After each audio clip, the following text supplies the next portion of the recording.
Let's get ready with me for my little study's birthday. Hello everyone, Assalamualaikum. Welcome to my new another video.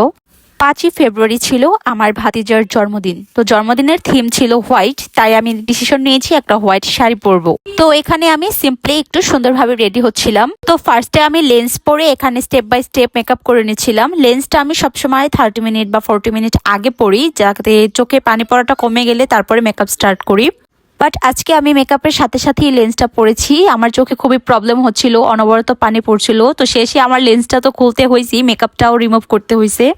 কোনো কিছু আমার মন মতো না হলে সেটা আমার একদমই ভালো লাগে না। এবার যাই হোক, আজকে মেকআপ করতে করতে আমার সেদিনের ব্রাইডাল শ্যুটের কথা মনে পড়ে যাচ্ছিল। সেদিনও এই একই প্রবলেমে পড়েছি। তো যাই হোক, এবার আমি মুখটা ভালো করে ক্লিন করে দেন আবার মেকআপ স্টার্ট করলাম। এবার একদম 2 মিনিটে রেডি হয়ে গেছি। কারা কারা এরকম এক প্রোগ্রামে 2বার রেডি হয়েছো কমেন্ট করে জানাও। আমার মেকআপ অলমোস্ট ডান। এবার শুধু শাড়ি পরা আর হেয়ার স্টাইল করার পালা। শাড়ির সাথে ম্যাচিং করে আমি একটু হোয়াইট আর গোল্ডেন কালারের জুয়েলারি পরে নিচ্ছিলাম। আমার মনে হচ্ছিল হোয়াইটের সাথে একটু গোল্ড কালারের কিছু পরলে ভালো লাগবে। আর শাড়িটা এত সুন্দর, আমি যেভাবে পরেছি ঠিক ওইভাবেই বডির সাথে সেট হয়েছিল। জামদানি শাড়ি আমার পার্সোনালি এমনিও খুব পছন্দ। তো এই তো আমার ফাইনাল লুক। কেমন লাগছে আমাকে অবশ্যই কমেন্ট করে জানাবো।